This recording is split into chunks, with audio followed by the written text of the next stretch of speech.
Boa noite, pessoal.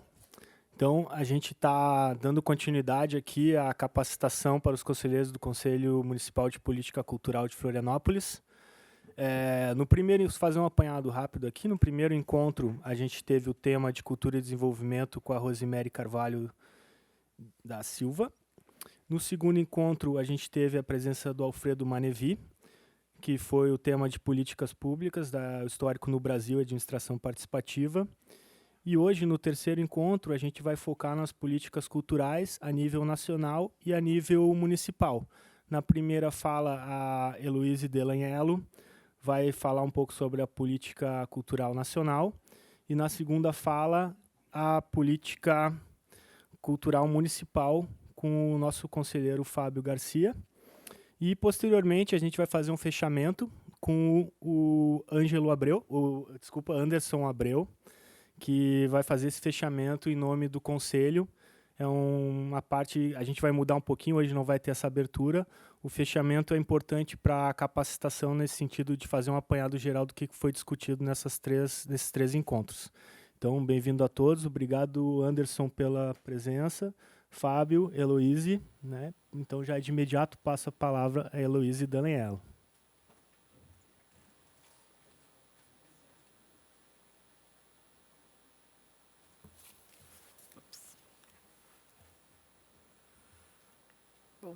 Eu vou esperar ele aqui instalar o arquivo para a gente poder conversar. Mas eu, antes de mais nada... Falar de mim mesma? Ok. Eu queria agradecer, antes de mais nada, a oportunidade de estar aqui conversando com vocês, tentando contribuir com um processo extremamente importante de capacitação e formação na área de política e gestão cultural. O Márcio me pediu para falar um pouquinho a meu respeito, então, para situar, e eu acho que tem muito a ver com o meu agradecimento, né, de estar aqui. Eu sou professora da Universidade Federal de Santa Catarina, da área de administração. Trabalho na graduação do curso de administração e também na pós-graduação. E na pós-graduação, especificamente, eu sou da área de estudos organizacionais e venho há bastante tempo discutindo gestão de organizações não empresariais. Então, a minha aproximação com a cultura é interessante colocar que é uma aproximação muito cuidadosa e muito respeitosa.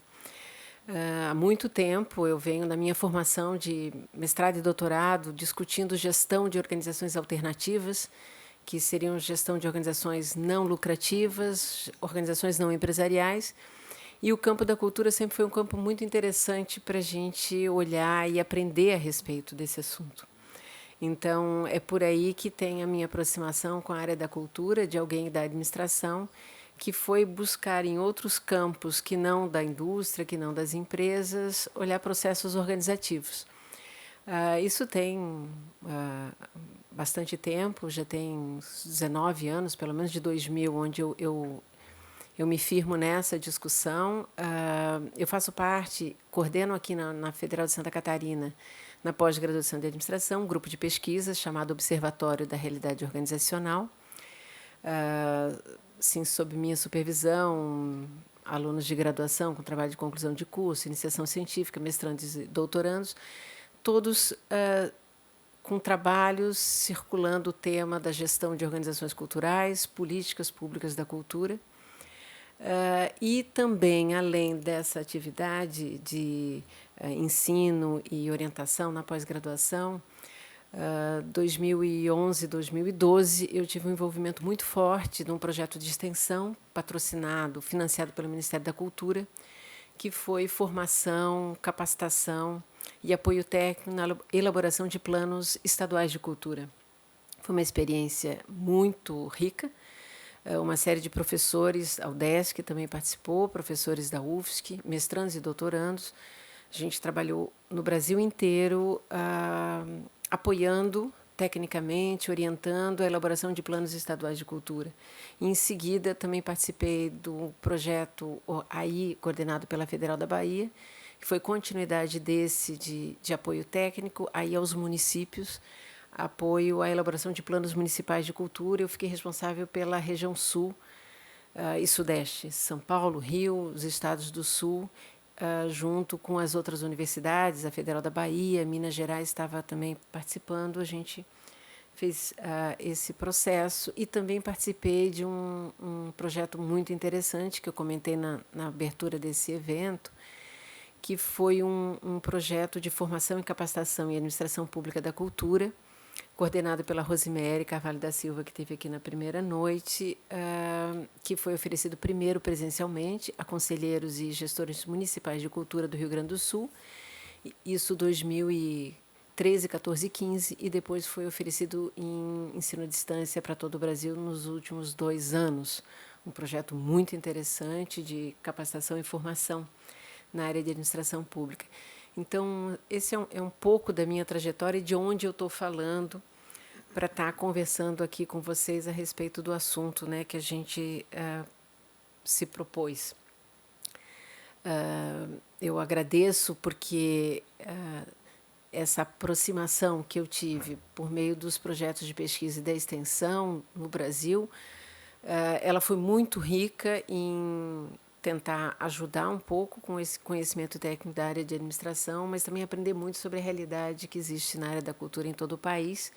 E eu acho que eu não tive tanto tempo quanto agora eu tenho e as condições para me dedicar a Santa Catarina e Florianópolis, né, que era algo que eu não consegui nesses últimos anos, na medida que a gente estava com envolvimento com outros estados. Então, é muito bom estar aqui e começar nesse diálogo e alinhavar cada vez mais essa parceria e essa conversa, né, sobre formação e capacitação. Que eu parabenizo o Conselho nessa iniciativa, a Zélia na universidade, quando entrou em contato comigo e com o Manevi para tratar desse assunto. Eu acho fundamental essa preocupação com a formação com os atuais conselheiros e futuros conselheiros, com os atuantes, os agentes da área da cultura. Eu acho fundamental para a gente entender todo o processo, que as dificuldades que se tem, né, que não são poucas na área da cultura, e esse processo de capacitação ele tende, ao meu ponto de vista, ajudar a atuar, né, nessa área que vários de vocês atuam e outros que não estão aqui, mas que também participam bastante. Bom, a ideia de falar a respeito de os outros encontros anteriores, economia, cultura e desenvolvimento, onde a Rosemary enfatizou muito, né, as noções de cultura e ampliação do conceito de cultura, a relação disso com desenvolvimento e com economia. Essas discussões já foram, de certa forma, tratadas. Manevi fez uma discussão histórica interessante de várias transformações e mudanças que aconteceram no país do ponto de vista da gestão pública da cultura. A minha ideia é falar um pouco mais, concentrar a respeito do próprio Sistema Nacional de Cultura. Tá? Não vou repetir sobre políticas públicas de cultura, mas falar do Sistema Nacional de Cultura. E também fiquei pensando um pouco, né, o que eu posso falar do Sistema Nacional para quem provavelmente já conhece muito, né, e não repetir, e colaborar e acrescentar. Então, é um pouco disso que eu fiquei pensando quando eu construí um roteiro para conversar com vocês. No sentido de reconhecer que eles já devem saber bastante coisa e o que eu acrescento nessa discussão. Então, por isso que a minha fala, eu diria que ela é muito em cima de alguns dados, alguns fatos, e também da minha avaliação, do meu ponto de vista a respeito desse sistema e do processo que ele envolve, certo? Um pouco para situar como eu vejo a discussão do Sistema Nacional de Cultura, eu acho fundamental. Ele sofreu alguma polêmica e alguma crítica em relação à rigidez, em relação à imposição, que parece que ele teve um caráter como foi colocado e apresentado, que eu acho que se pode discutir a respeito disso. Então, apesar das polêmicas ou críticas que, de certa forma, surgiram a respeito do Sistema Nacional de Cultura, eu diria que é um desenho, uma organização da administração pública da cultura que o sistema nos traz e que é fundamental para todo sujeito, todo agente cultural que quer participar desse jogo de construção de políticas públicas da cultura. O Manevi usou muito essa frase de que é um jogo, esse jogo tem que ser jogado, de construção de políticas públicas. E para jogar esse jogo de construção das políticas públicas da cultura, é necessário entender dos sistemas de cultura. Senão fica muito difícil. Eu acho que o papel do conselho é importante, de qualquer conselheiro é importante, de qualquer agente cultural é importante entender as regras do jogo, quem participa, que elementos e que papéis cada um desses participantes tem, que fica muito mais fácil a gente se posicionar nesse campo, definir estratégias, promover articulações. Caso contrário, a sensação que eu tenho é como se a gente anda muito sem rumo, né, sem clareza das orientações. É um grande desafio, porque isso significa fazer política, certo? Atuar num conselho é ir além da atuação de qualquer um que trabalha na área da cultura como bailarino, como produtor de cinema, como artista, como quem produz conhecimento popular, candomblé. É muito além da sua atividade individual ou do seu grupo artístico-cultural. Participar do conselho, participar da construção de política pública é entrar num jogo de construção política. E o sistema faz parte disso. Então, é isso que eu gostaria muito de enfatizar. E isso é uma dimensão coletiva que qualquer um participante dessa área assume, que é difícil. Né? É difícil. Falar em participação política é o caráter coletivo que a gente tem da nossa vida em sociedade. Isso é muito pouco desenvolvido nas pessoas de maneira geral. Não é só da área da cultura. De maneira geral, é muito pouco desenvolvido. Eu diria que, quando a gente compara com outras áreas, saúde tem isso, educação tem isso. São áreas que têm trajetórias muito mais desenvolvidas nessa discussão. Então, fica muito mais fácil para quem é professor, para quem é uma pessoa que atua na área de saúde, tratar apenas da sua atividade particular individual, porque esse campo está estruturado, está institucionalizado, existem atores que estão trabalhando o coletivo deles. Na área da cultura, isso é muito mais difícil. O trabalho individual ainda é muito forte. Eu chamo individual não só de um sujeito, como dos seus coletivos, e não a ideia da cultura enquanto grupo, enquanto um campo que necessita uma discussão. E aí é que fica muito mais fácil, eu acho, as coisas quando acontecem da maneira negativa, né, de criar um órgão, extinguir um órgão, não ter um plano ou não seguir um plano de cultura, né, ou ter instrumentos que só existem no papel. Né. Isso tem muito a ver com, aí, do meu ponto de vista, a dificuldade de articulação política que existe na área da cultura. Então, essa é a ideia de falar um pouco aqui do sistema, enfatizando esse caráter, a dimensão política que existe para compreender todo esse jogo. Bom, uma outra questão que eu diria, vou tentar aqui tocar, quando a gente fala do sistema nacional, e isso também foi bastante debatido nos últimos anos, ele vai abrir, né, a compreensão do significado da cultura, que também já foi comentado aqui pela Rosemary, do ponto de vista da dimensão simbólica, cidadã e econômica. Essa é uma discussão muito forte que vem dos anos 2000, certo? A discussão da dimensão simbólica da cultura, ela ampliou o conceito de cultura para além da ideia tradicional de artes, das linguagens artísticas, para incluir todo o conhecimento, né, toda a ideia do patrimônio imaterial que a gente tem, que também tem o significado de cultura. Isso é muito importante, é muito mais do que conceitual, isso significa incluir novos agentes na discussão desse campo.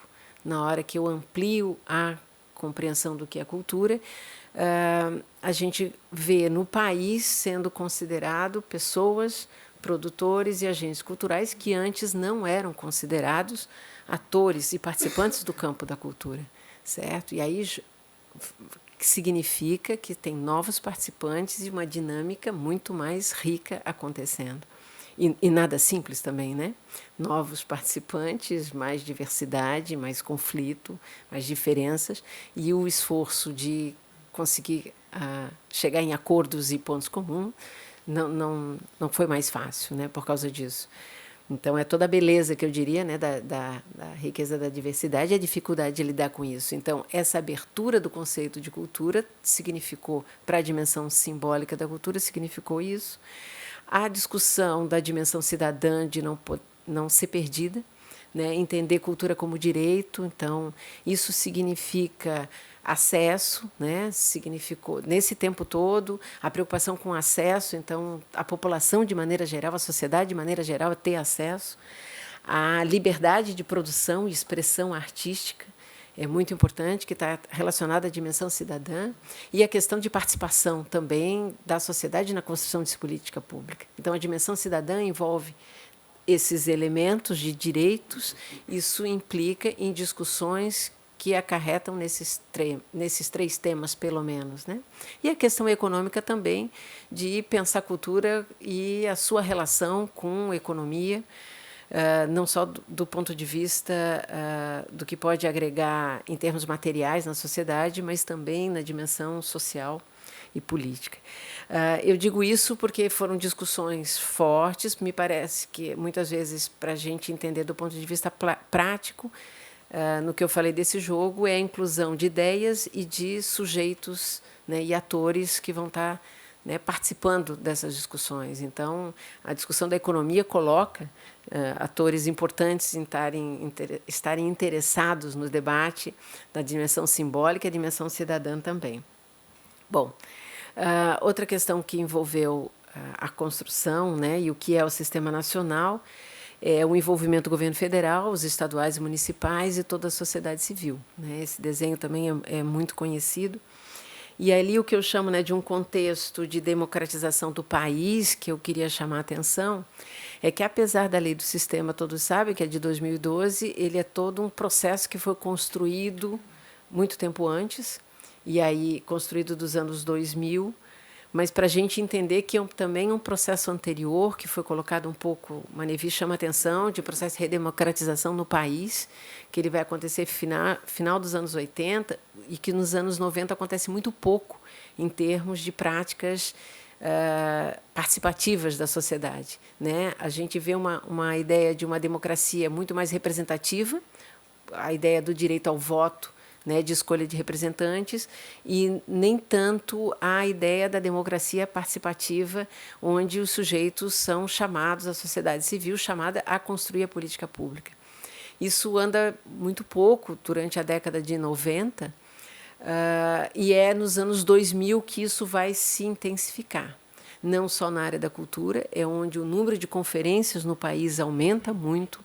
Os conselhos, em várias áreas, também são acionados, ativados e remodelados, reconstruídos, certo?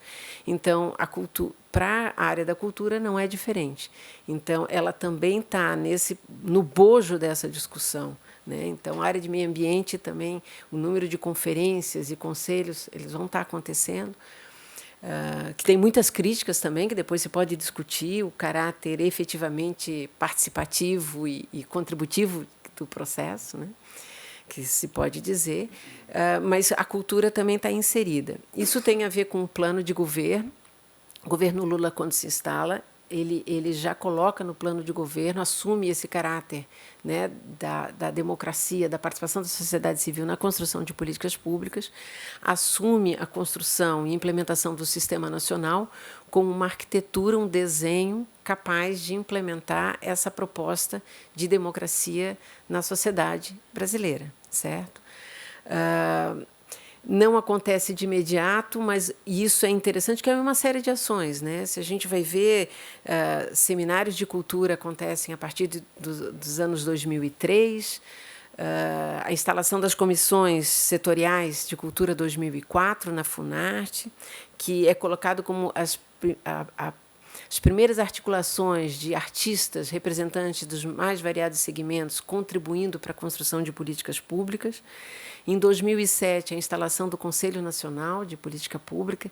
Então, a gente vê que, mesmo que o governo assuma 2003, é só 2007 que o CNPC é instalado, com a característica de representação da sociedade civil, da classe artística, que já é uma remodelação de conselhos anteriores de cultura que existiam, né? Diálogos culturais, os momentos das conferências, que 2005, 2009, 2013, mas as de 2005 e de 2009 são fundamentais para a construção e consolidação do Sistema Nacional. Então, o Sistema Nacional, que ele é aprovado em 2012, por meio de lei do Congresso Nacional, mas ele é construído por meio de todos esses processos anteriores, essas discussões, com ampla participação da sociedade civil e, principalmente, dos agentes culturais, certo? Bom, e aí a ideia, né, de envolver essas três esferas. Eu peguei um pouco assim do que tem nos documentos de orientação do Sistema Nacional, né, um instrumento de articulação, gestão, informação, formação e promoção de políticas de cultura, e aí está em negrito para a gente ter claro, né, são vários elementos de que articula, que promove gestão, informação, formação, e por isso tem uma série de elementos e papéis com essa preocupação de participação e controle da sociedade civil, certo? Objetivo geral, eu coloquei em vermelho: formular e implantar políticas públicas, democráticas e permanentes, pactuadas entre entes da federação e sociedade civil. Essa primeira parte eu acho fundamental, né? Então, formular e implementar. A gente vai falar de uma série de componentes, como o conselho. O conselho não é responsável por implementação. O sistema em si tem essa responsabilidade. Formular e implementar, acompanhar e avaliar. Então, por isso é que a ideia de sistema e vários componentes, porque ela envolve todo esse processo, né, de elaborar, construir política pública, que não é feita de gabinete, então que vai envolver a participação de uma série de entes em todo esse processo, certo? E aí, como específicos, né, estabelecer um processo democrático e participativo na gestão de políticas públicas e dos recursos. Então, o sistema sempre vai estar envolvendo essa articulação com a sociedade civil. Isso significa, para quem é bem jovem, né, e eu vejo aqui vários aqui bem jovens, né, a ideia de que política pública não é feita de gabinete. Política pública de cultura não é um trabalho técnico que se contrata consultoria para fazer, certo? Então, às vezes eu acho interessante como conceito de objetivos que parece palavras ao vento. Não, isso tem um significado forte e uma preocupação com perseguição, né? Perseguição a isso. Isso precisa orientar, que está no sistema. Articular e implementar políticas públicas que promovam a interação da cultura com as demais áreas sociais. Então, aqui eu vi nas discussões anteriores, a gente fala na reunião de conselho que tem que chamar o pessoal da educação, que tem que chamar o pessoal do planejamento urbano, que tem que chamar o pessoal da área de saúde. Isso faz parte comum dos objetivos do sistema, né? Promover intercâmbio entre os entes federados. O sistema existe reconhecendo a participação do Estado, reconhecendo a participação do governo federal. São coisas que está aqui no documento, né, de orientação do Sistema Nacional, e a gente vê na fala, muitas vezes, das pessoas, mas quando está como cartilha, eu acho interessante a gente não esquecer e sempre se perguntar até que ponto aquilo que a gente faz está articulado com as outras áreas, né, até que ponto aquilo que a gente faz envolve os demais entes federados e envolve esse processo democrático, né? E que implica também instrumentos de gestão para acompanhamento e avaliação de políticas públicas. Tem um caráter, acho que muito, aí que eu diria assim, profissional, né, responsável a respeito do que é política pública de cultura. Envolvendo também parceria de setor público e privado, o que as instituições privadas podem colaborar e participar nesse processo. Então, são objetivos aqui, muitas vezes, colocados, né, naquelas cartilhas que a gente mal e mal lê, mas é que, na prática, eles têm consequências muito importantes, né? De o que deve ser feito. E fica muito mais fácil quando a gente coloca isso do lado para seguir, não me esquecer, né? Que é muito fácil fazer isso. Bom, aqui eu acho que é o desenho que aparece bastante sobre o que é o Sistema Nacional. O que eu diria para vocês? Eu vejo o Sistema Nacional e esses elementos como a coisa mais lógica que se pode pensar a respeito do funcionamento da cultura ou de qualquer área, mas vamos falar da cultura, né? É difícil para mim pensar no funcionamento de um campo, né? Qualquer campo organizacional que não da administração pública que não envolvesse esses elementos. Então é muito curioso eu ver assim, é tão recente falar num sistema de cultura. Aqui está como nacional, sistema municipal e sistema estadual, a gente sabe que ele reflete, né, esses componentes. Então, eu diria, é muito difícil pensar. É difícil pensar em falar em política pública sem falar em dinheiro. É difícil falar em política pública sem falar em participação da sociedade. Então, eu tenho conselho, eu tenho conferência. É difícil falar em política pública sem ter um órgão, uma administração pública que se responsabilize por isso. Então, tem que ter órgão gestor. É difícil falar em política pública sem falar em informação, né? Embora se faça, né? Sem ter informação para fazer.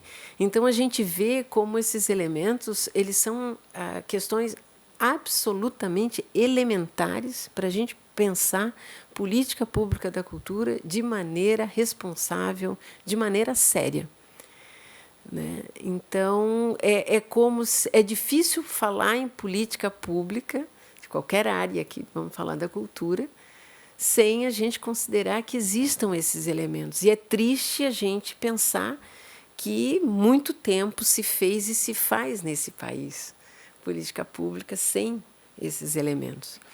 E aí eu chamo a atenção que é como se a gente tivesse algo que não andasse com as suas próprias pernas de maneira saudável, certo? É capenga, um sistema capenga. Eu penso em formular política pública só no gabinete, ou a gente abre a participação da sociedade civil, mas não tem dinheiro, né? A gente discute plano para onde é que a gente quer ir, mas não tem informação. E, infelizmente, é isso que a gente sabe que é a realidade, né? Em muitos municípios, em muitos estados, né? Às vezes parcialmente no país, certo? Mas aqui a provocação que eu coloco de entender o sistema dessa forma, para mim, muito coerente, muito elementar, é realmente para a gente se sentir provocado de não aceitar falar em política pública da cultura sem perseguir a construção desses sistemas, né? É muito difícil a gente querer fazer algo de maneira responsável e séria sem a construção desses elementos. É claro que não dá para dizer assim, se não tem, a gente não faz. Não é isso. É que saber, né, é como a gente tem um horizonte de o que precisa ter, onde é que quer chegar. Eu acho que isso ajuda muito.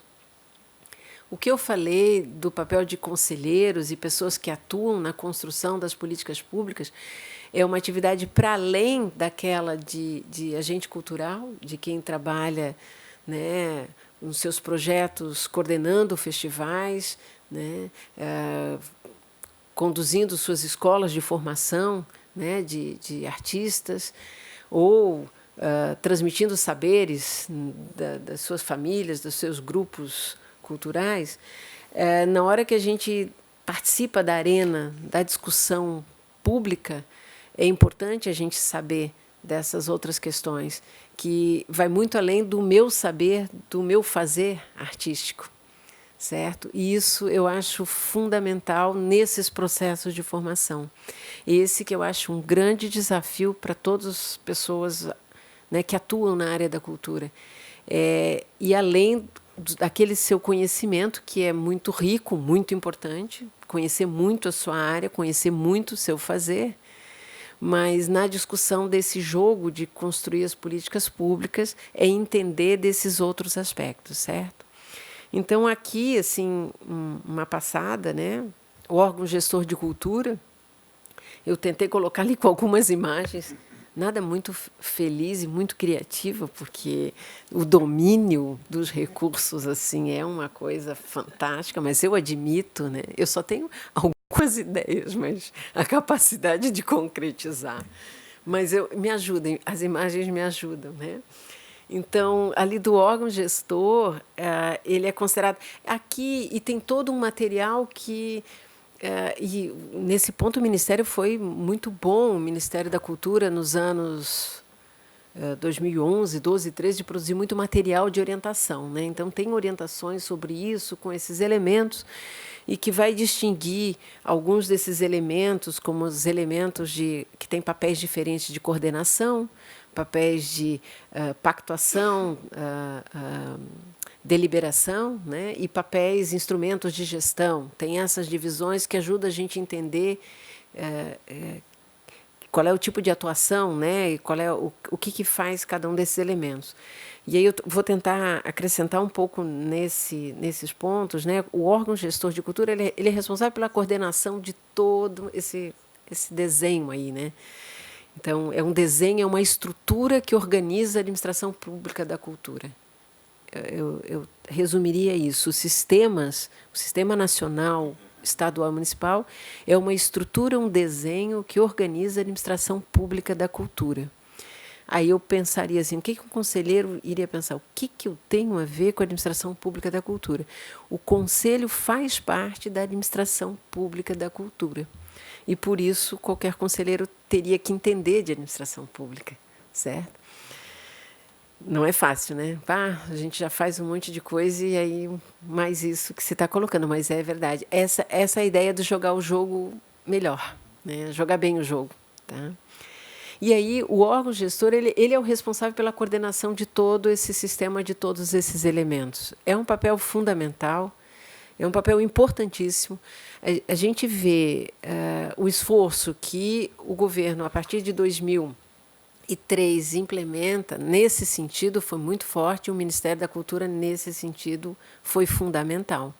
Ou seja, era um órgão gestor que tinha o Sistema Nacional como uma questão importante, estruturar a administração pública da cultura, e, por isso, ele não é à toa que uma Secretaria de Políticas Públicas Culturais, uma Secretaria de Articulação Institucional, a SAI, que tinha como responsabilidade a implementação dos sistemas, certo? Estaduais e municipais. Na época, foi muito interessante a gente escutar muita crítica do caráter impositivo dos sistemas estaduais e municipais e do governo, do Ministério nesse processo. Que eu acho que tem um aspecto interessante de se preocupar, sim, né, com essa ideia de imposição, mas eu também vejo um caráter de muita disseminação e difusão da ideia, certo? Foi um trabalho fortíssimo de difundir essa ideia do sistema, desses elementos, de que a administração pública da cultura precisa ter esses elementos. E isso foi muito forte. Na época, e isso é importante colocar, um aspecto extremamente importante na costura de todo o sistema nacional e a relação com o estadual e municipal, é que a importância que os entes federados assinassem um termo de cooperação onde eles assumiriam a responsabilidade de construir, assumiriam, não, assumem, né? Eu digo assumiriam porque é desde o passado, então ainda existe esse processo de adesão ao Sistema Nacional de Cultura, significa um compromisso das administrações estaduais e municipais de construírem os seus sistemas. A grande questão que envolvia nessa ideia é que o repasse de recursos do governo federal estaria vinculado a essa adesão. Esse foi o grande motivo que fez uma corrida muito grande de estados e municípios, e aí quando a gente nota os dados estatísticos, 2013 e 2014 é o ano que mais acontece essa adesão, certo? Embora a transferência de recursos não aconteceu, certo? Teve apenas um edital para os estados, pouquíssimos, e 5, 6 estados na época que estavam capazes, 5 estados, aptos a participar do edital, porque já tinham construído seus sistemas estaduais. Então, aí é uma questão interessante de a gente também situar, né, entender o sistema nacional sendo colocado como a necessidade de adesão dos estados e municípios para receber, fazer repasse de recursos. Esse repasse de recurso não aconteceu. Mesmo assim, vários estados, hoje todos os estados assinaram, um estado só que não. Municípios deve estar em quase 3 mil de acordo de cooperação. E o que eu diria, assim, do meu ponto de vista, é que, independente do repasse, a construção dos sistemas municipais é um ganho para o país, certo? Independente desse repasse. Mas é bom a gente saber que essa condição existe, né, na discussão. E aí, que eu queria chamar a atenção do órgão gestor é o coordenador de todo esse processo. O Ministério foi fundamental, que não é mais ministério, né? A gente é uma secretaria. Isso significou que em todos os estados e municípios, e a gente também viu o avanço, ter um órgão gestor de cultura. Teve uma discussão grande que tinha que ser exclusivo, não exclusivo. O Ministério bateu muito na tecla que tivesse que ser exclusivo, depois abriu mão da exclusividade, mas que pelo menos tivesse um órgão gestor, né, órgão responsável pela área de cultura. A gente vê as estatísticas, dados crescentes em relação a isso, que é importante. Agora, o que eu chamo a atenção, por isso que eu coloquei o coração ali, é que se o órgão gestor não entende e não quer a implementação dos sistemas, é muito complicado que ele funcione, essa coisa tão óbvia e tão clara que eu falei. E isso é uma realidade no país. Tem órgãos gestores de cultura, fundações, né, ou secretarias, departamentos vinculados a secretarias, que isso tem consequências, sem dúvida alguma, qual é a posição, né, numa estrutura hierárquica. Agora, independente se é uma secretaria, se é uma fundação, se é um departamento, entender o que é o sistema e defender um sistema e a sua implementação no município, é fundamental que isso aconteça. Quando a gente não tem isso, a gente já tem um importante ator nesse campo que não está chutando a bola na mesma direção que a gente espera. Tá? Então, essa é uma avaliação importante que seja feita. Quando a gente tem, historicamente, no país, a gente vê isso. Um ministério que defendeu muito, mudanças no ministério, aí o sistema deixa de ser importante. Só para a gente ter claro, o que é deixar de o sistema ser importante? Como é que está a discussão do fundo? Como é que está o respeito ao conselho, certo? Como é que está o sistema de indicadores? Aí as coisas não andam, quando quem está na gestão não defende esses componentes, certo? As conferências têm um papel fundamental, é considerado um elemento importante da articulação e construção das políticas públicas. No histórico, no país, a gente teve 3, né? 2005, 9 e 13. Eu diria que a de 5 e 9 foram fundamentais para a construção de todo esse arcabouço, para a construção do Plano Nacional, para a construção para o levantamento das grandes escutas e demandas da área da cultura. A de 2013 ela já é um momento muito mais da reflexão de que orientação e que caminho se está indo, né, de muito debate, muita insatisfação ali aparecendo. E a gente acaba sofrendo com as interferências depois no governo federal e no próprio ministério, e que não se ouve falar mais de conferência nacional, certo?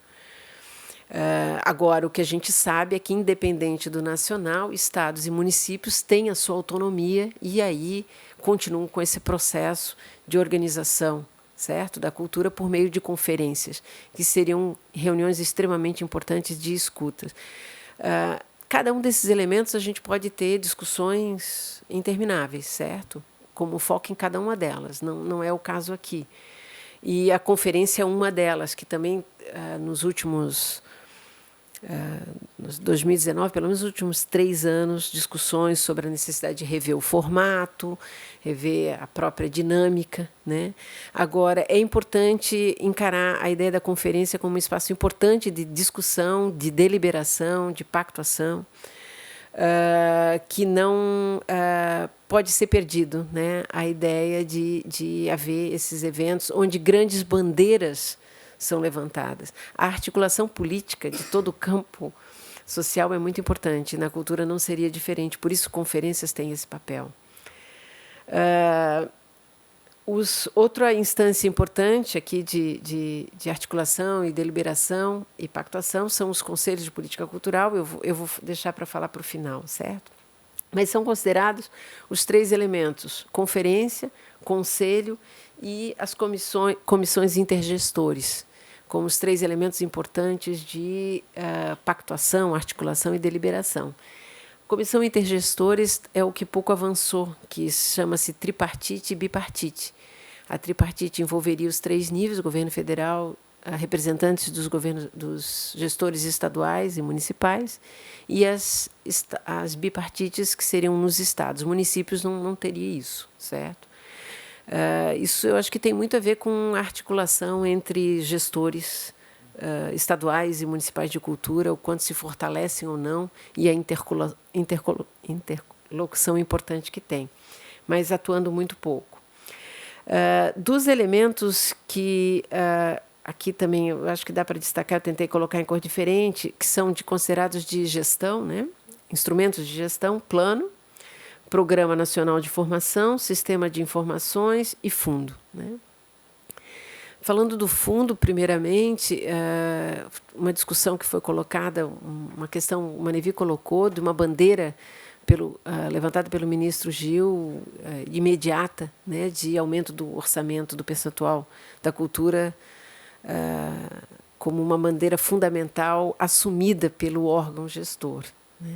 Isso a gente sabe que não tem acontecido nos diferentes estados ou municípios, mas que é um ponto extremamente importante para o funcionamento dos sistemas.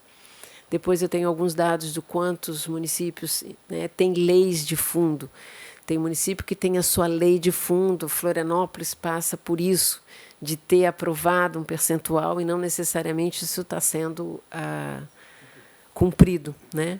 Então, por quê? Porque é uma discussão extremamente importante de ser esclarecida para funcionar o sistema. É toda uma questão que vai muito além da política de editais, que às vezes a gente vê como se concentram nessas questões, o edital que saiu ou não saiu, depois o edital sai, mas o dinheiro não saiu, então o meu projeto foi aprovado e não saiu recurso. São questões importantes, mas elas são pequenas dentro de uma discussão maior que não pode ser perdida. Então, não se pode, quando você está brigando pelo edital e depois o recurso do projeto, não esquecer que ter o fundo e como é que ele vai funcionar, o recurso está ali, não pode ser perdido, né? As discussões do plano, que eu falei que a gente se envolveu muito, é uma orientação, né? A gente define aí o que eu tentei colocar, né? Não só alvo como rumo para chegar onde a gente quer, os cálculos de metas, né? O Plano Nacional, a gente tem uma aprovação, é um marco significativo, 2010. 2011 é que saem as metas, agora se está falando do acompanhamento de meta e a gente vê um enfraquecimento em relação a essas questões, né? Quem é que sabe a respeito? Eu abri o site do Ministério hoje para ver o acompanhamento das metas, mas que é fundamental.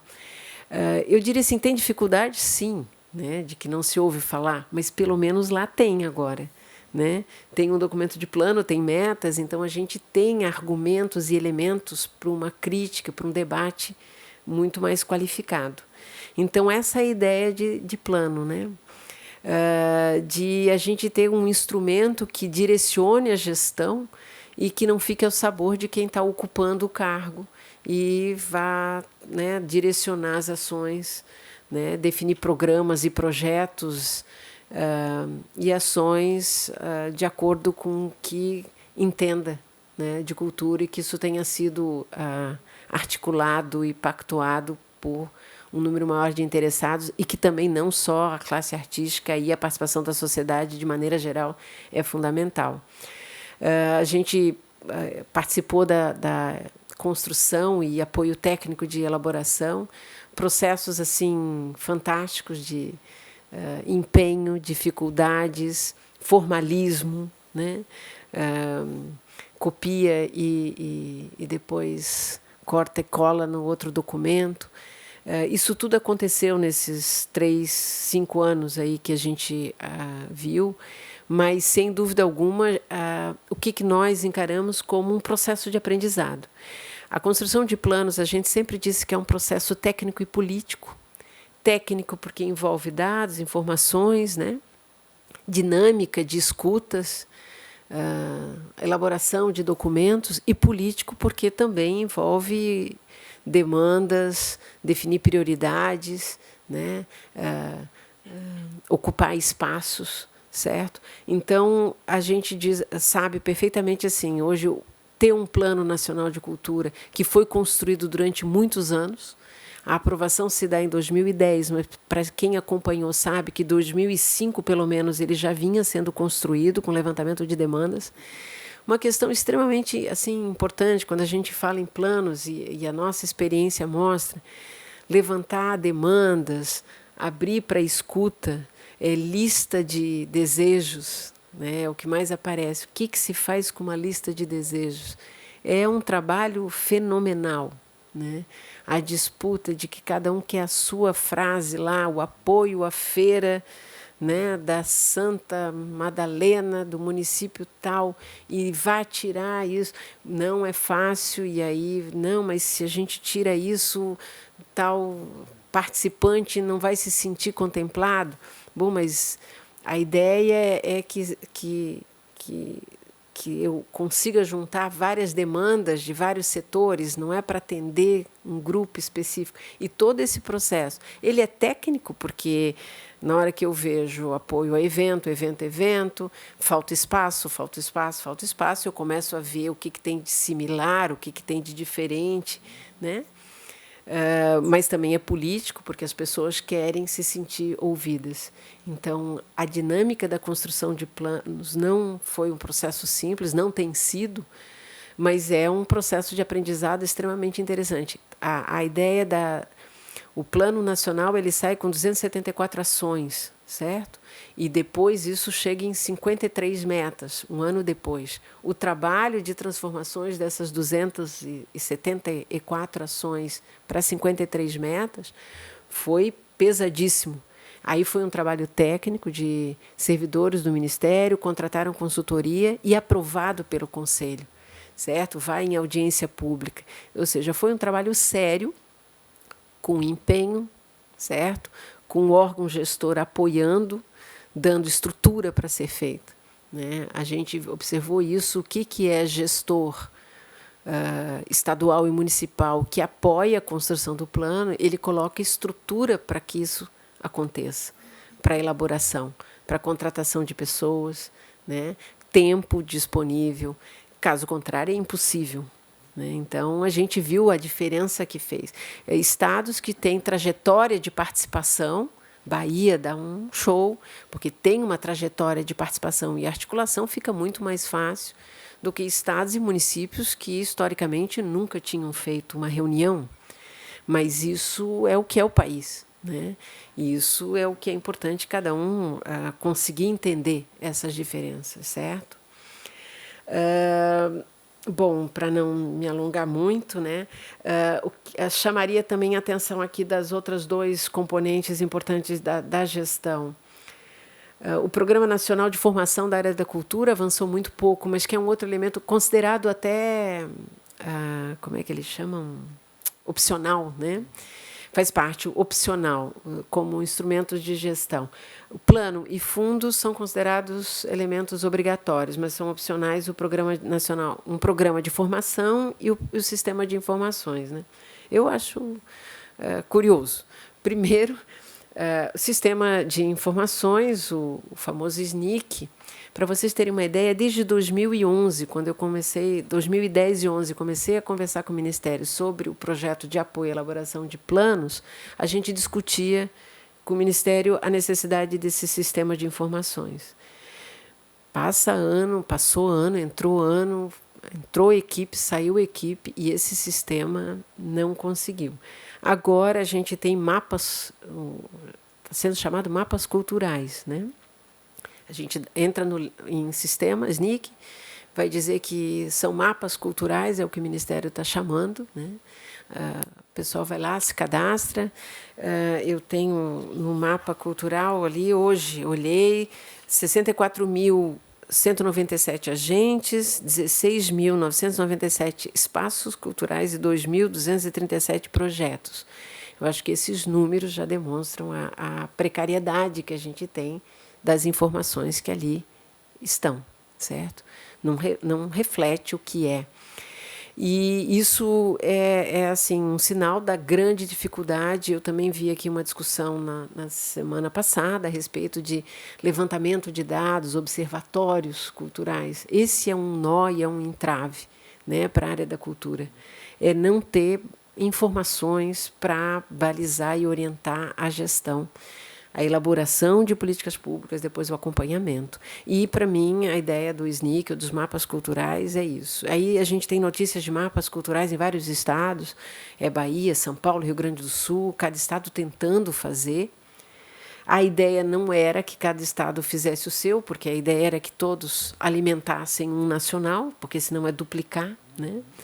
A gente tem base de informações com o IBGE, que fez um trabalho interessante, da Munique, a última que saiu é de 2015, que é um pouco que a gente tem informado pelos municípios de informações da área da cultura.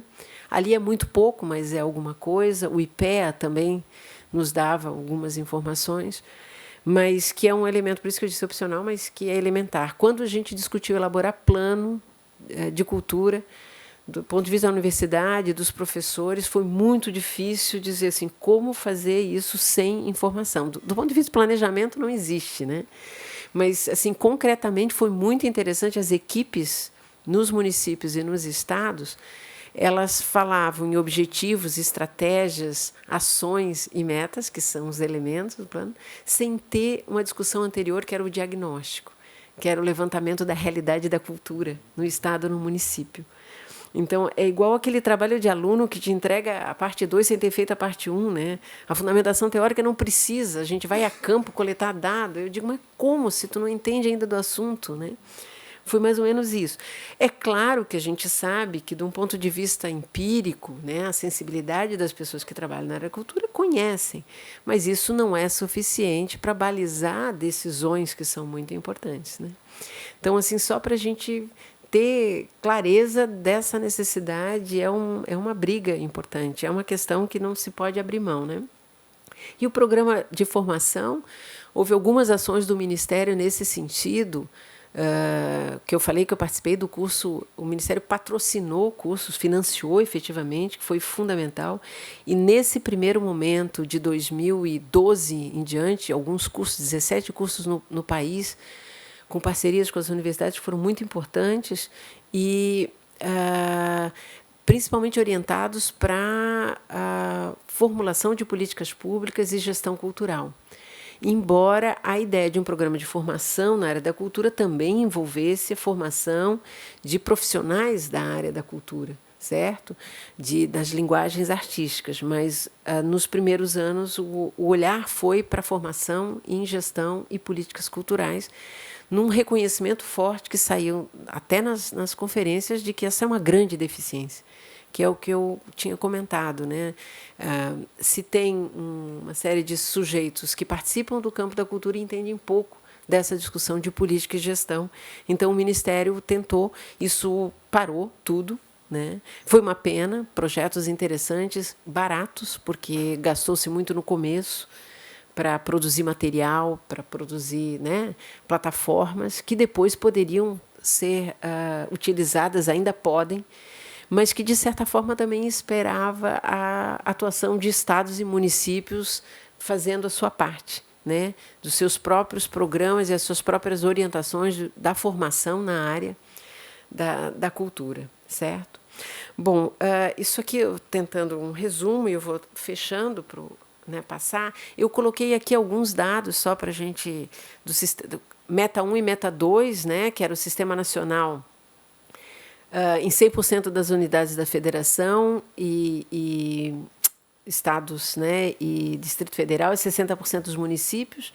E o que se tem dos dados do Ministério, 26 estados, então 96%, e 2.500 municípios, 76%, com acordo de cooperação. Desses 26, 9 estados com acordos institucionalizados, ou seja, apenas 9 estados tinham leis próprias. Tá? E os dados da Munic, do IBGE, colocam que 8 estados, ou 30%, e só 7% dos municípios com planos regulamentados, 27 estados e 2.155 com conselhos de cultura em lei, e 26 estados e 1.064 municípios com fundos exclusivos. Isso são dados da Munic, e aí o que a gente sabe é que assim, é o que está formalizado, né? Não necessariamente a gente sabe se efetivamente acontecendo. Tá? Aqui eu coloquei alguns dados de Santa Catarina em relação aos seus sistemas municipais. Né? Também são informações do Ministério, especificamente, né, região sul, e aí com lei municipal, né, de seus sistemas são 63 estados, 63 municípios, perdão, leis de plano só 4, 27 com leis de conselho e 7 com leis de fundo. Tá? Isso aqui para a gente ter um pouquinho ideia dos 300 no país, é sempre muito pouco na medida que a gente sabe que tem 5.000 e poucos municípios, né? Então, é um caminho longo, embora a gente sabe que de 2009, que tem algumas estatísticas adiante, existe um crescimento a cada ano, sendo que se concentrou muito em 2013 e 2014. Agora, o processo é muito mais lento disso. Em relação ao SNIC, a meta era que 100% estivessem atualizando, e aí é interessante que o Ministério coloca, né, que tem 25 unidades da Federação e 499 municípios inserindo informações sobre os órgãos públicos. Isso é muito pouco, né? Muito pouco que estão alimentando e pouca informação. E aí o que eu coloquei a respeito dos mapas culturais são as informações que ali estão disponíveis. E, além dos mapas culturais, também o Ministério fala de indicadores, que é muito interessante, porque os mapas eles só têm a distribuição, mas eu preciso de indicadores, né? E a ideia é de que eu quero aquilo processado. Então, quantos tem em Santa Catarina, esse Praça Cultural? Como é que está Florianópolis? Então, seria a ideia de começar a trabalhar indicadores, mas isso ainda não tem, e os que têm não tratam disso. Tem sobre o próprio da Munic, do Vale Cultura. Então, o que aqui eu diria é que a gente ainda está engatinhando, né, nesses aspectos do sistema de informação, do programa de formação. Eu diria que o plano nacional foi que mais avançou. O plano foi construído de um processo longo, participativo, um instrumento que se transforma em lei, que houve ampla divulgação, a transformação em metas e o trabalho de desenvolvimento de indicadores para acompanhamento também foi um trabalho muito forte. O Conselho Nacional de Política Cultural também um grande desenvolvimento, né? A construção de um conselho efetivamente representativo, com eleições, com muita dificuldade, mas um conselho forte, sofrendo as interferências que a gente sabe ultimamente, sem notícia do funcionamento, certo? Para a gente fechar, o que eu tentei colocar aqui, né, uma compreensão desse sistema como algo dinâmico, real e em disputa. Tá? Falam do sistema como algo rígido, eu não entendo como rigidez. Existe uma autonomia muito grande de estados e municípios, como que vai construir seus conselhos, né? Qual é que é o seu regulamento. Dizer que é paritário, no mínimo, é mínimo. Eu considero muito mais orientações. A ideia de copiar e colar uma lei de conselho para todo o país, de sistema, é um recurso que, às vezes, os municípios fazem porque fazem, não que o sistema implica que teria que ser igual, certo? Então, o caráter é realmente dinâmico e as coisas mudam. Não é o quadro que estava em 2015 e vai ser em 2019. E o que está em 2019, a gente sabe que está construindo alguns retrocessos, inclusive, no nível federal, certo? Por isso é a dinâmica do sistema, né? Eu coloquei ali como real e não é formal. Então, muitos colocam o sistema é puro formalismo, porque só tem em lei. Não acredito nisso, e aí eu vou dizer por quê. Por isso que eu falei que sistema, para mim, ele existe esses componentes. Tem um órgão gestor que ele pode ser fracamente atuante. Um conselho também que não se posiciona. Mas esses componentes, eles existem, então é real. Até a inoperância é uma realidade e essa realidade tem que ser considerada, certo? É aquela ideia de que fazer política, até quem diz que não faz, faz, porque, né, se negar ou se omitir é fazer política. Então, a ideia de todo sistema ele é real. E aí eu coloquei que a disputa também é aqui para mim, para fechar, porque, bom, com todas algumas inspirações que alguém possa ter em teoria de sistemas, em teoria da complexidade, eu não acredito em nada disso, porque isso tem um caráter muito harmônico, certo? De acordo e conjunto de ideias. Isso, chegar em acordos é um processo de negociação. Né? Se quer chegar, precisa, mas é negociação, é ganhos e perdas, e a gente tem que estar preparado para isso. Então, por isso que eu coloco que é um processo de disputa. É o gestor público que vai abrir mão e aceitar a participação da sociedade civil. Isso é uma disputa. Né? Não é, por isso que a gente vê que tem gestores que não aceitam participação de conselho, conferência, porque antes era ele só que fazia. Então, falar em sistemas de cultura é falar em processos de disputa, e isso é o que faz parte do jogo político. E aí eu volto a dizer o que eu falei antes, por isso que, para mim, os atores, né, os agentes culturais, eles, além de entender da sua atividade em si, eles têm que jogar esse jogo e essa disputa. Isso implica se qualificar, isso implica entender, né, de todos esses assuntos e muitos outros, para a gente poder qualificar melhor esse jogo e ganhar, né, e ganhar efetivamente para a área da cultura e conquistar o espaço que merece. Eu acho que a cultura ela perde espaço frente às outras áreas, nos diferentes níveis. Eu estou falando municipal, no federal, sem dúvida alguma, porque está perdendo a disputa com os outros campos, né? Com as outras áreas. Então, a gente precisa entender disso para jogar bem e conquistar o espaço. Isso é articulação política, é organização política, que a gente também está em processo de aprendizado, que a gente tem que ser um pouco paciente, né? Que é pouco tempo de história do país. Tá? Obrigada, gente. Desculpa o tempo que eu tomei. Obrigada a você. Agradecemos a fala da Heloísa Delanhello. Passamos de imediato a palavra a Fábio Garcia. Eu gostaria de solicitar, Fábio, que antes de começar a sua fala, você faça uma breve apresentação sua. Desculpa. Trocamos de lugar ou... É? Não. Vamos lá. Tá ótimo.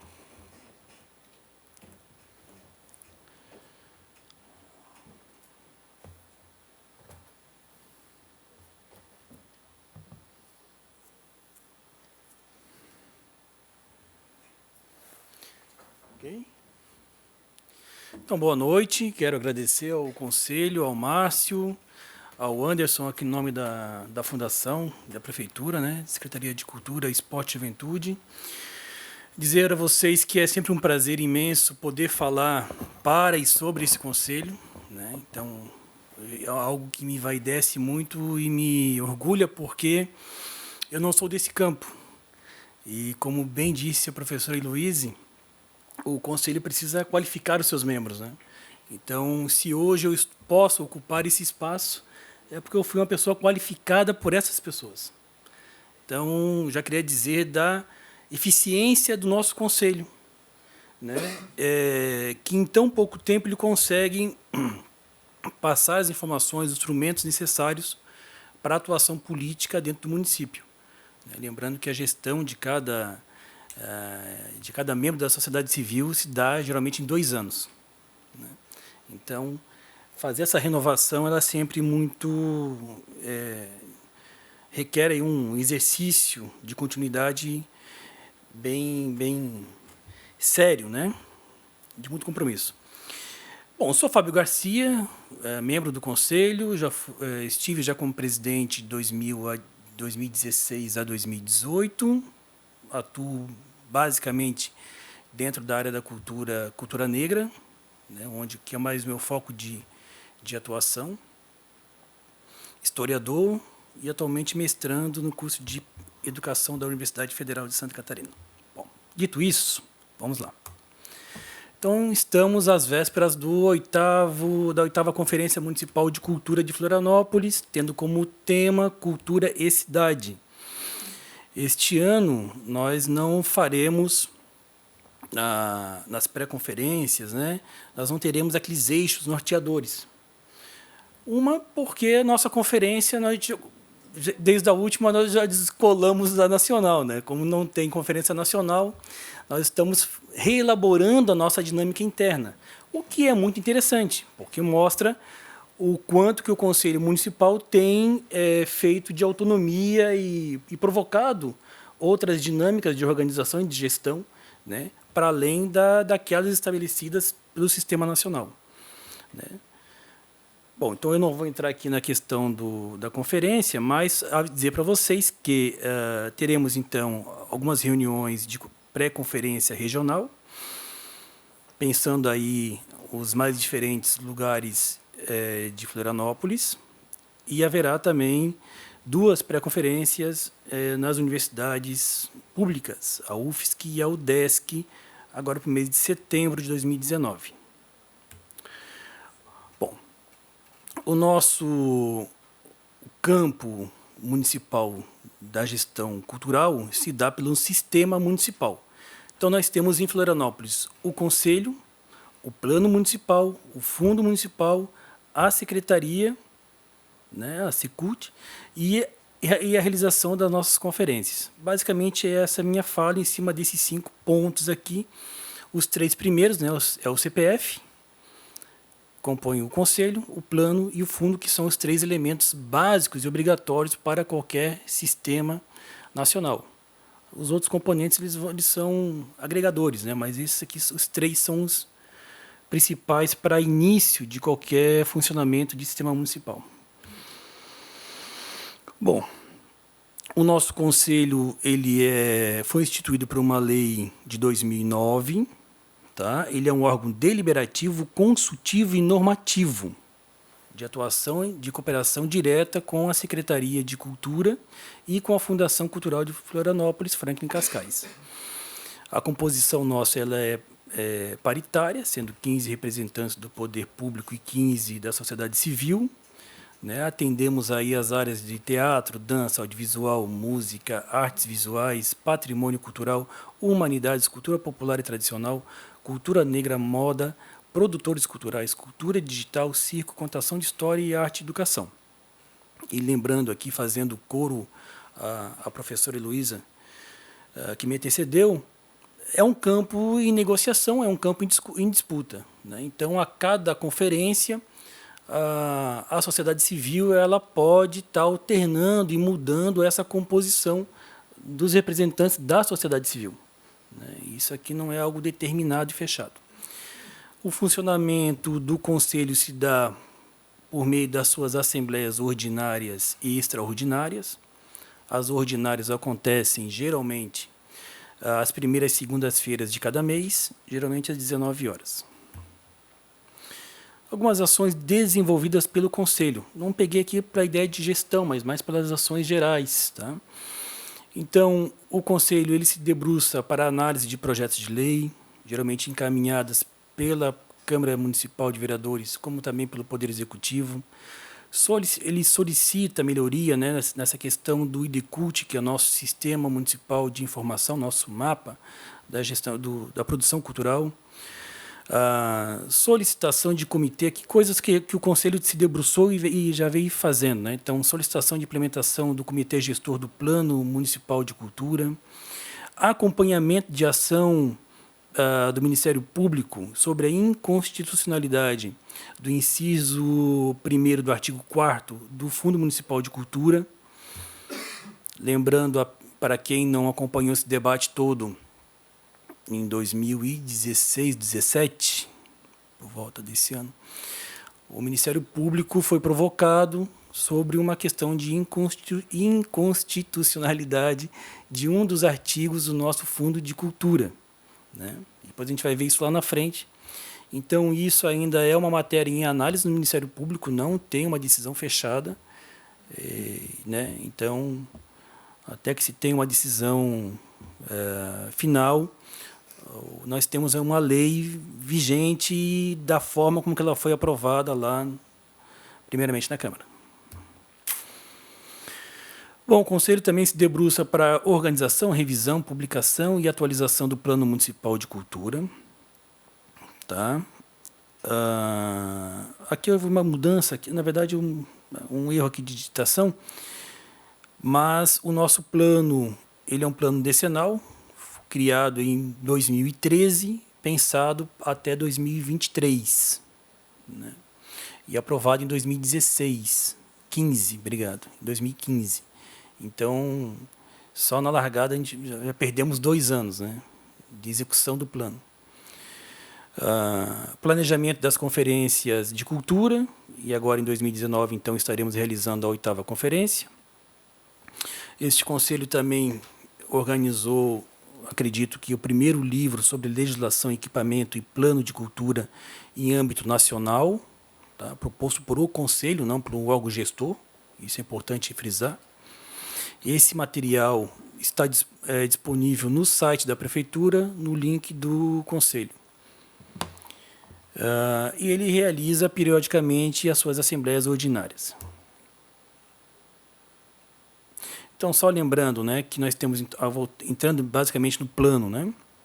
Então, ele é um plano aprovado em 2015 pela Lei 9.845, só que ele foi pensado antes, né? Então, quando ele foi formulado, ele foi pensado para 2013 a 2023, vejam.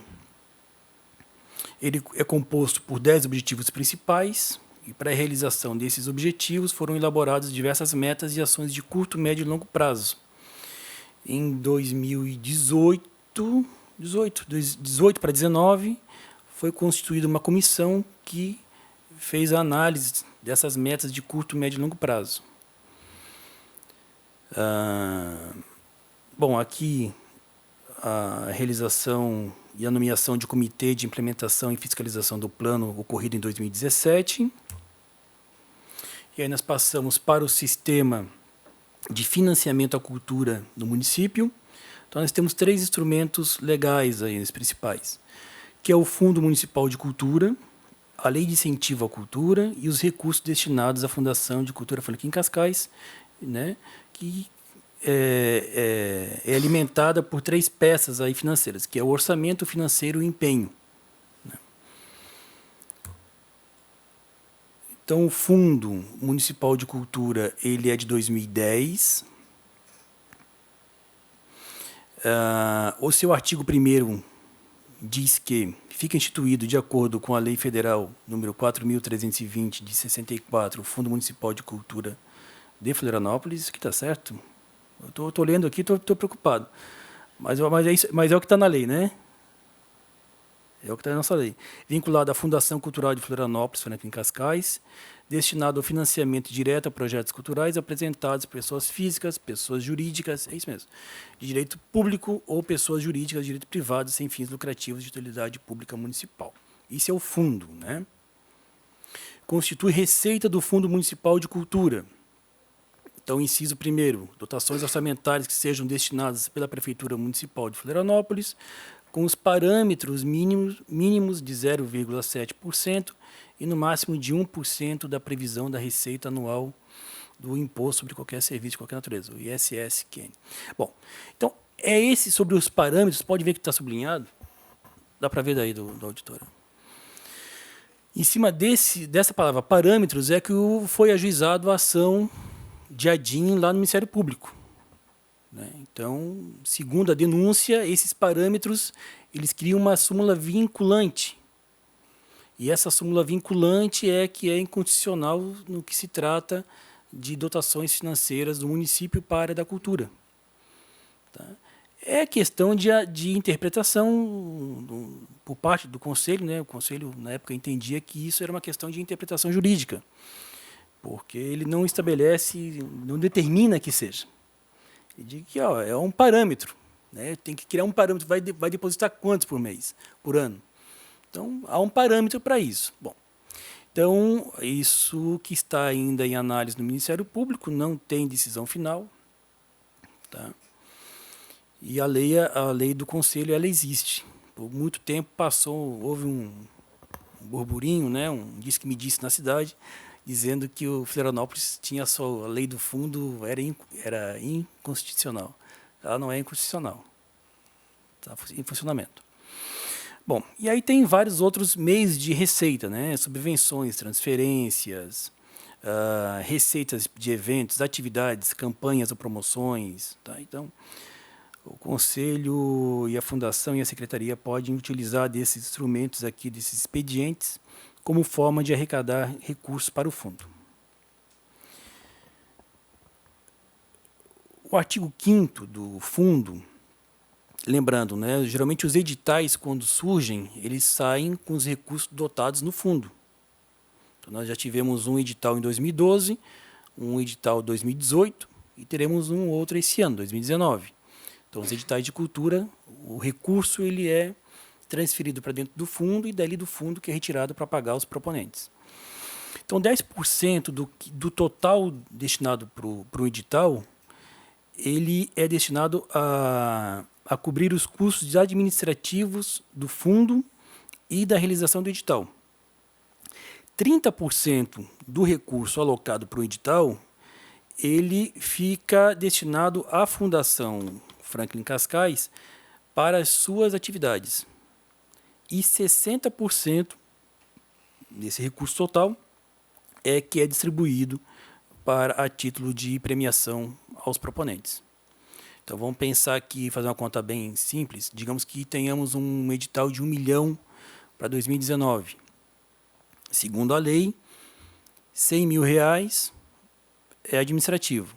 R$300 mil ficam a título da fundação para suas atividades internas, né? Internas que eu digo de promoção da cultura, mas é de escolha da fundação. E aquilo que vai, o montante que vai para o edital é 60%. No caso, R$600 mil. Pensando no montante de 1 milhão.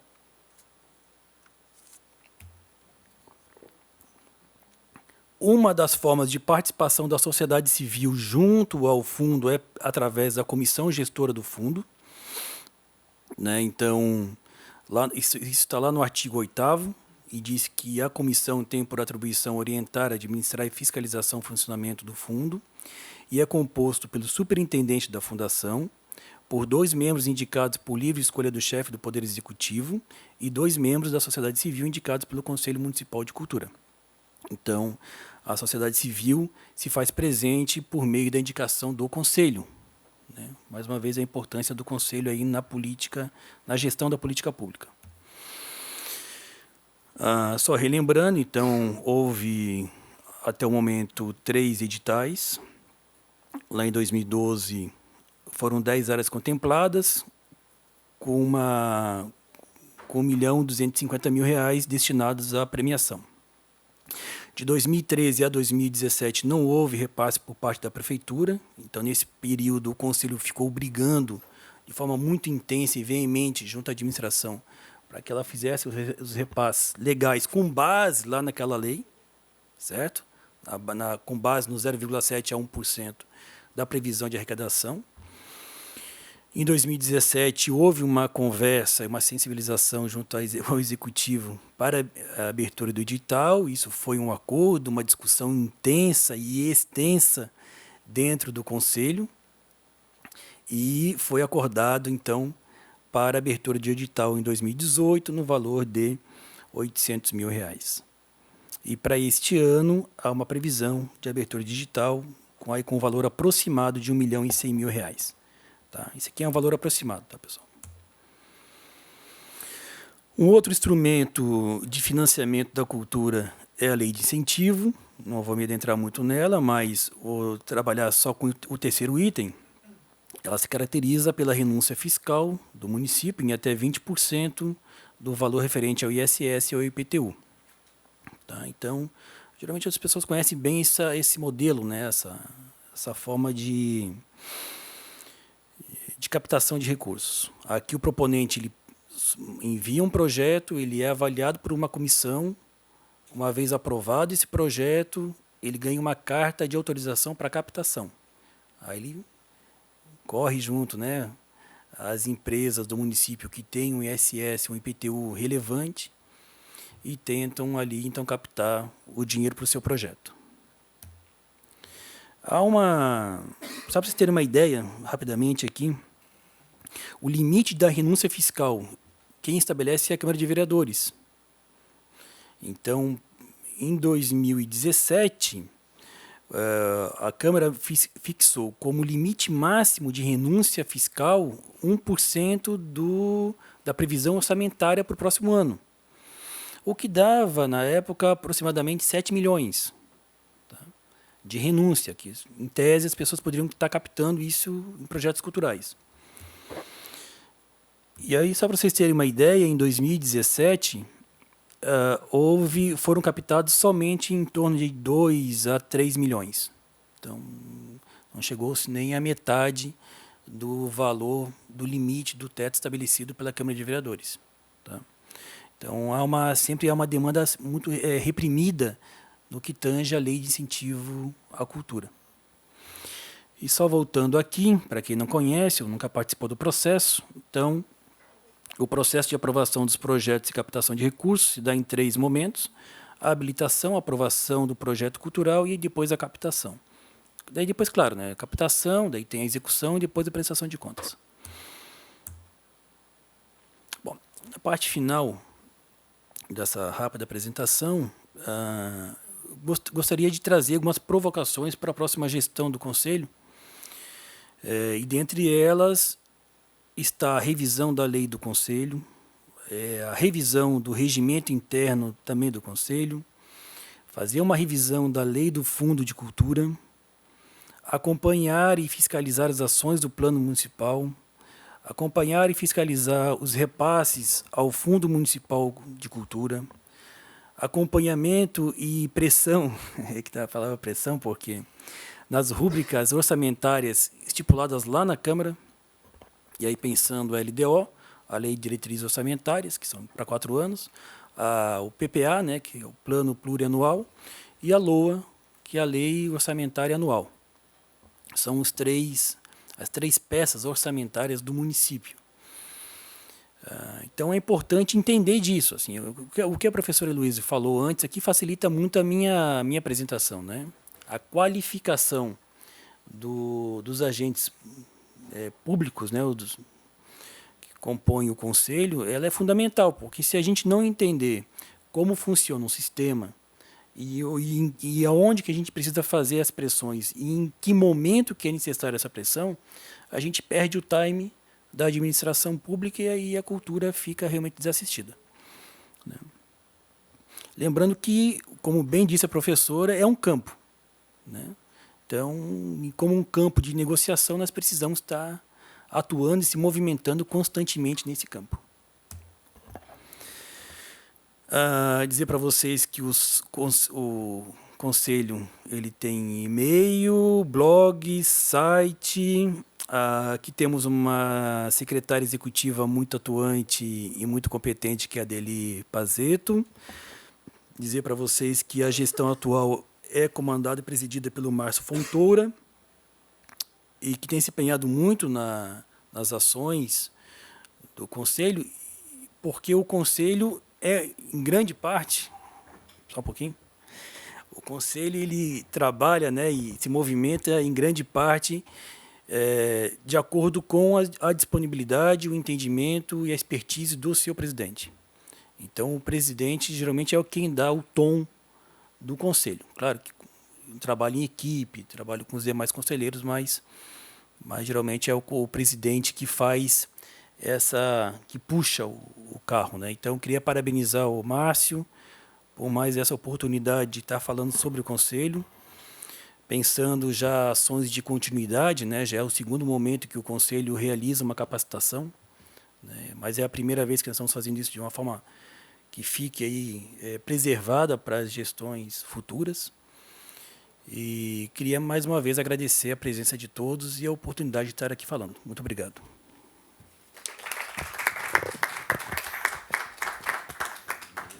Agradecemos a fala, Fábio Garcia. E, de imediato, então, passo a palavra a Anderson Abreu para fazer o fechamento.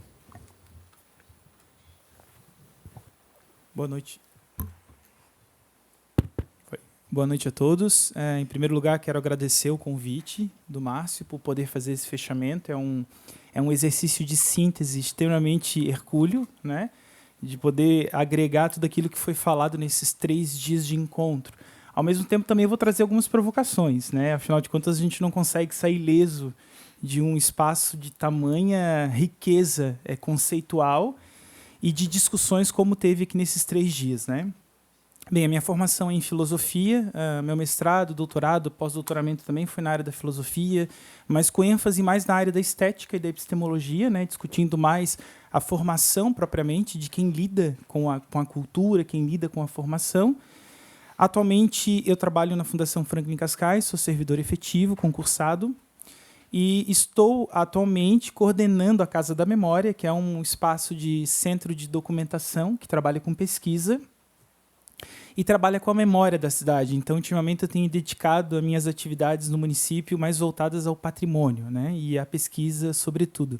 Tem sido uma grande atividade interessante. E, além dessas atividades na Fundação Franklin, eu também estou atualmente vice-presidente do Conselho de Cultura e também faço parte do Fundo Municipal de Cinema, o FUNCINE, na diretoria, né? Então, estou bem atuante em frente às questões políticas e também propriamente da Fundação. Bem, em primeiro lugar, eu acho que é interessante a gente fazer uma retomada histórica, cronológica, propriamente, dos temas que foram desenvolvidos aqui nesses encontros, né? No primeiro momento, com a Rosemary Carvalho, a ideia de uma cultura, né, um conceito propriamente de cultura e como que esse conceito ele foi se desdobrando ao longo do desenvolvimento do nosso país e até mesmo algumas concepções mais teóricas, sobretudo antropológicas, eu diria, a respeito do conceito de cultura, né, inserido dentro desse desenvolvimento do país.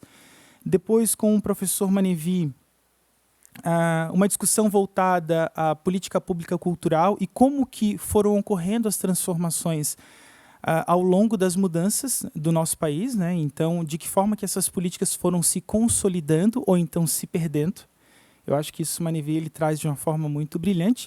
E, por fim, com a professora Heloíse e com o Fábio, uma discussão voltada à gestão das políticas públicas, tendo a ideia de um sistema que possa materializar a atividade da gestão cultural, né?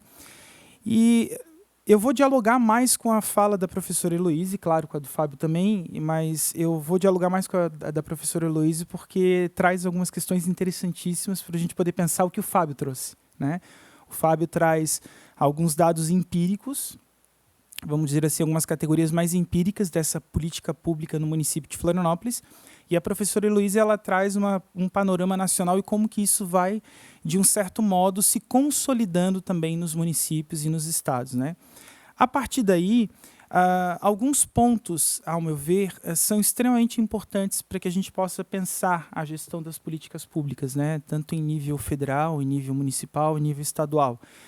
A questão da identidade e a diversidade cultural dos sistemas e como que eles vão se consolidando a partir dessa prerrogativa. Depois, em que aspectos eles promovem o crescimento econômico, seja do município, seja do estado, seja da federação. As matrizes de valores que estão inseridas nesse processo, né? Nós não podemos dizer que há uma neutralidade, portanto, há partido sim. E aí eu abro parênteses e fecho parênteses, né? Que há sim uma prerrogativa extremamente política e partidária por detrás dessas ações que nós não podemos fechar os olhos, né? Sobretudo em um momento em que a gente vive o recuo epistemológico das discussões teóricas a respeito de qualquer discussão que envolva ideologia, né? Então, há partido sim, há partido na educação, há partido na cultura, há partido em todos os campos. E nós não podemos fechar os olhos para isso, tá? A formação intelectual dos indivíduos, eu acho que isso traz uma prerrogativa, isso é um alarme, né, que a professora Heloíse traz, e eu diria que é um alarme com luz vermelha, não mais amarela, mas vermelha, sobretudo de quem promove essa gestão cultural, quem participa dessas atividades culturais, né, os arranjos institucionais, o desenvolvimento sustentável da cultura dentro propriamente desse Estado. A transversalidade da cultura com os diversos temas é importante porque isso é uma forma em que a cultura ela poderia e deverá, com toda certeza, sobreviver dentro desse arranjo capitalista de um Estado moderno. Seria essa ideia cada vez mais transversal, e aí é uma grande demanda que a atual pós-modernidade, vamos assim dizer, exige-se de uma questão de uma gestão, né? E, por fim, eu conclamo, enfim, uma certa dominação e uma certa independência também da cultura, né, no sentido de uma gestão mais participativa na organização do Estado. Isso traria, ao meu ver, algumas características que a professora Heloíse trouxe de uma forma muito brilhante, que são as dimensões do sistema, né? E que dimensões seriam essas? O caráter político, portanto, aí traz o grande elemento que prerroga dentro desse sistema, é o caráter político, é a relação dos atores ali dentro, né? Nós somos seres políticos porque nós vivemos dentro de uma polis, é da onde vem o conceito de política, né, no grego. Nesse sentido, nós vamos compreender que há uma ação de ambos os lados dentro dessa prerrogativa de construção de uma ação política e de uma gestão pública, né? Então, tem interesses envolvidos aí. Nós não podemos achar que tudo é consenso, é disputa. Perfeitamente, o professor Heloíse traz isso brilhantemente. Há algumas dimensões conceituais, né? A dimensão simbólica, a dimensão cidadã e, claro, a dimensão econômica.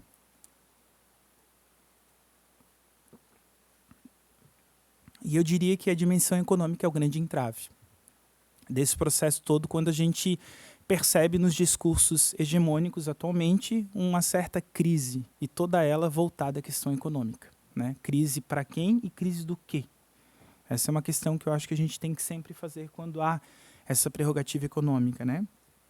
Bem, a partir daí, compreender essa composição do sistema de cultura, como a professora Heloíse traz e o próprio Fábio traz, e aí corroborando também um pouco com aquilo que o professor Manivi trouxe na última conferência, essa ideia de um jogo, e que nós precisamos jogar esse jogo, né? E é claro que todo jogo, não há WO em todo jogo, né? Todo jogo tem um vencedor e um perdedor, infelizmente.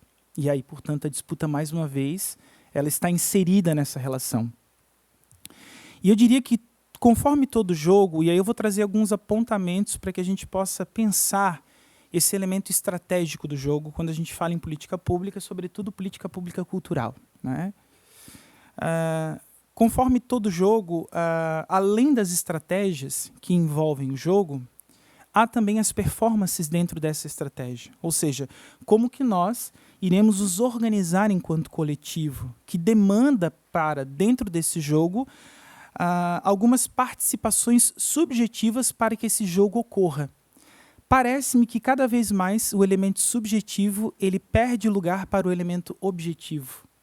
É aí que nós vamos percebendo, por exemplo, a inexistência de alguns elementos, por exemplo, na própria constituição dos editais, né? A ausência da cultura negra, a ausência da cultura indígena, a ausência de tantos outros elementos que fazem parte também desse bojo cultural, né? Claro que isso é extremamente importante para a gente poder pensar uma política participativa dentro de um Estado democrático e subjetivo, que eu acho que é a subjetividade que cada vez mais vem perdendo lugar, né? E aí, é claro que isso faz com que a gente pense um pouco mais quem são esses sujeitos inseridos dentro dessa política. Bem, pensando um pouco essa ideia de uma política pública participativa, eu gostaria de problematizar outros 3 elementos também. O conceito de direito, lei e legalidade. Ao meu ver, são 3 coisas completamente distintas dentro da política pública. Tá? Nós lutamos muito pelo direito a, né? O direito à educação, o direito à cultura, o direito à saúde. Só que tudo isso já é preconizado na Constituição Federal. Então não é em relação ao direito que nós temos que brigar. Percebe? Parece que às vezes a gente trava algumas lutas dentro do jogo que são lutas fantasiosas, né? São extremamente fantasiosas. Nesse sentido, eu trago um outro conceito dentro do direito, que seria o conceito de lei, né? Enquanto eu penso o direito num conjunto de valores que promovem a ideia de bem e justiça dentro do Estado, eu tenho a lei, que é um mecanismo de regras e prescrições dentro do direito. Portanto, nós temos uma lei que é preconizada dentro da Constituição Federal e até mesmo dentro do município, dentro do Estado, que deveria garantir a ação e a execução desse sistema. Porém, o que está entravado? Né? Vou criar um neologismo aqui. Né? O que estaria entravado nesse processo? A legalidade. Portanto, não é com a lei. O nosso objeto de disputa não é a lei, ao meu ver, trazendo aqui uma perspectiva crítica sobre esse processo, né? Não seria a lei e muito menos o direito, mas seria a legalidade. O que seria essa legalidade? O que eu entendo por legalidade aqui? E aí eu trago o conceito do Bobbio e do Spinoza. O Bobbio, do campo do direito, e o Spinoza, no campo da filosofia do direito, que vai trazer uma ideia em que a legalidade de uma lei dentro do direito é sempre a ação de legitimação da lei dentro do Estado. Portanto, em que aspectos a ação que legitimaria esse direito, ela está sendo proposta dentro desse Estado de direito subjetivo e democrático. Né? Então, parece-me que aqui a gente vai trazendo algumas cartas bônus do jogo, para a gente poder jogar esse jogo com mais sabedoria, com mais avidez. Né? Bem,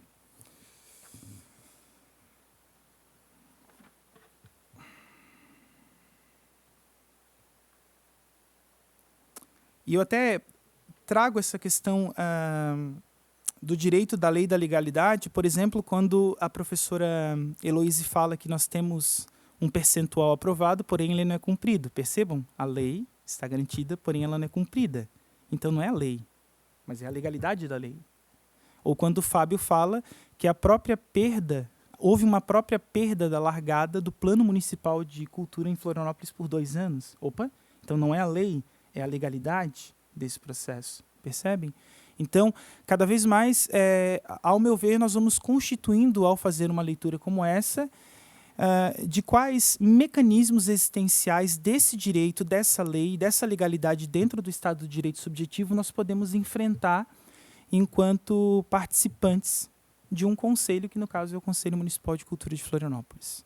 Isso é importante, nós sabermos com quais ferramentas, com quais adereços nós vamos entrar nessa batalha, né? E aí eu trago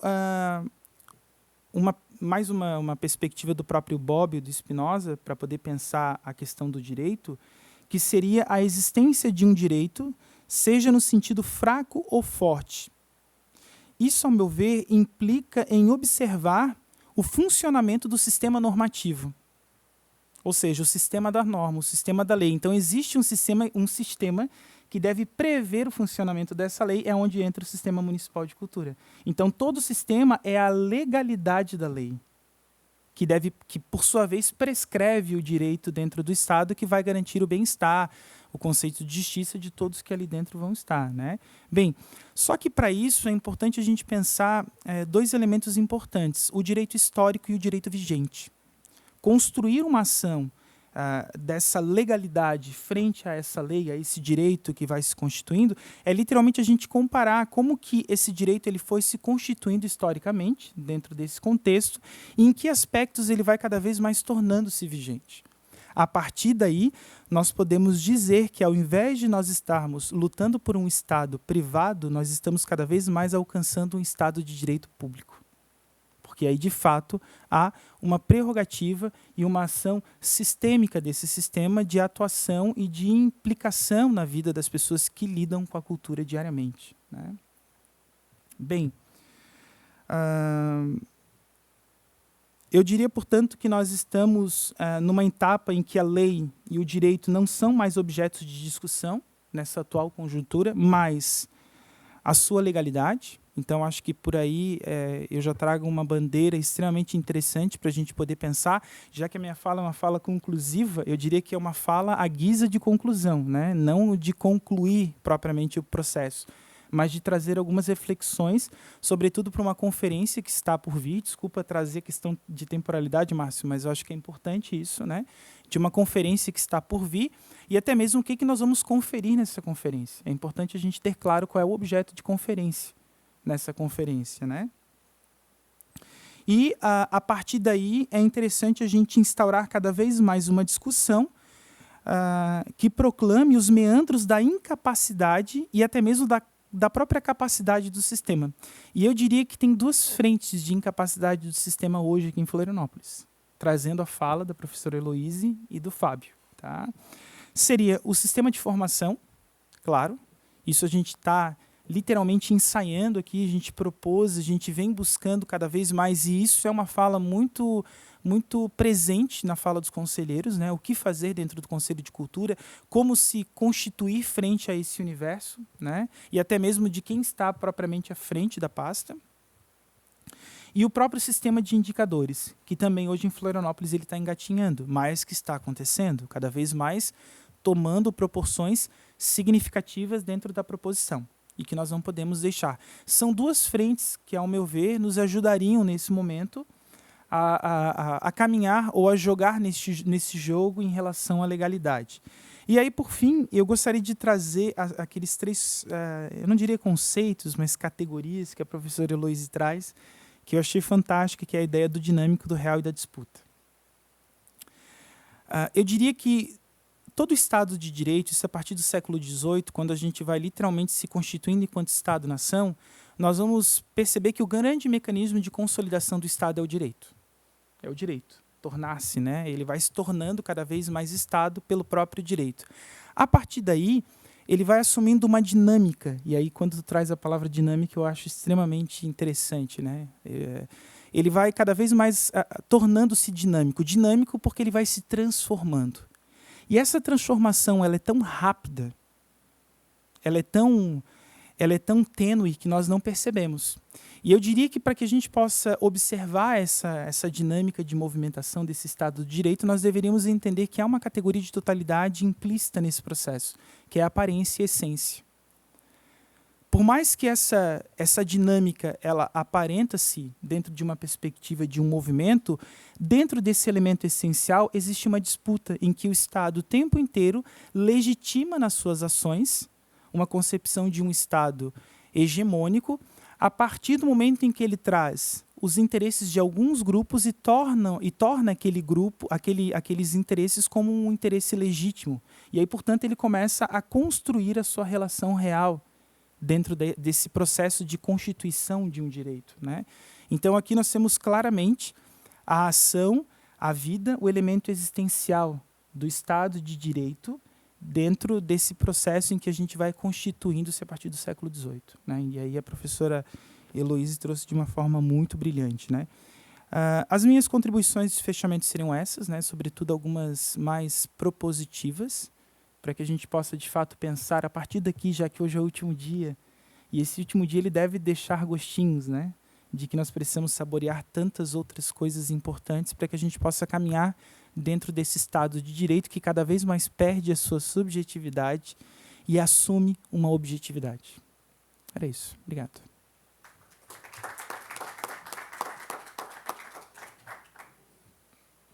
Agradecemos Anderson Abreu, Fábio Garcia e Heloíse Delanhello pelas falas e encerramos a sessão.